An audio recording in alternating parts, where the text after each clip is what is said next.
来到11节的感动时刻，提到了异乡游子出外打拼，很多人最忘不了的当然就是客庄妈妈的味道了。于是感动时刻从今年开始，我们要带您一块来品尝客家美食，而且我们的美味食谱还会同步放在脸书上，和您一块来分享。今天我们要教大家烹调的是客家福菜肉片汤，它是一道很简单的料理，但是我们要带您看看19岁的客家主厨怎么样料理这令人难忘的客家美味。大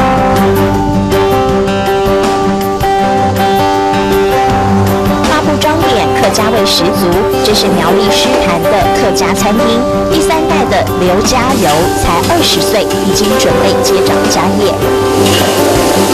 从小开始端盘子，国中开始跟着阿姨切菜备料。别看他还在念书，年纪小，他已经参加过全国比赛，四处征战，都拿下了好成绩，在地方可是赫赫有名。四处比赛，在异乡求学，对他而言总是忘不了就是外婆做的福菜肉片汤，而这也是他学的第1道客家菜。材料有3层楼，然后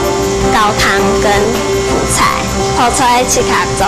没有加防腐剂啊，然后都是就是自己做、自己腌、自己晒，很香啊，而且越放越久越香。福菜的做法从外曾祖母开始传承，当外汇总铺师的外婆把福菜的好滋味在地方发扬光大。腌制过的福菜是一定要先冲泡，才可以去除过重的咸味。不过要好喝，也得要有美味的汤头帮衬。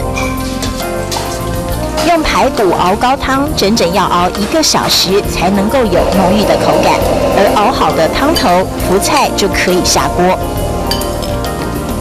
福菜在滚烫的高汤中待上10分钟，就会释放出甘醇的咸香味。加一点点的盐巴，再放入猪肉片，拥有酸、香、咸3重奏的汤品就能上桌喽。也就係阿婆米湯嘅泡菜湯。在台中念书的劉家柔回家吃饭，一定指定这一道客人必点的招牌菜，因为客家福菜总是能够挑动味蕾，回忆童年时光。小啊，像以前就是因为阿婆都自己种，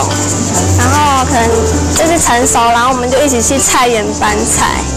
然后可能就是去上学回来的时候，阿婆刚好在腌菜啊，然后就帮他采啊什么的，所以对福菜特别有感情。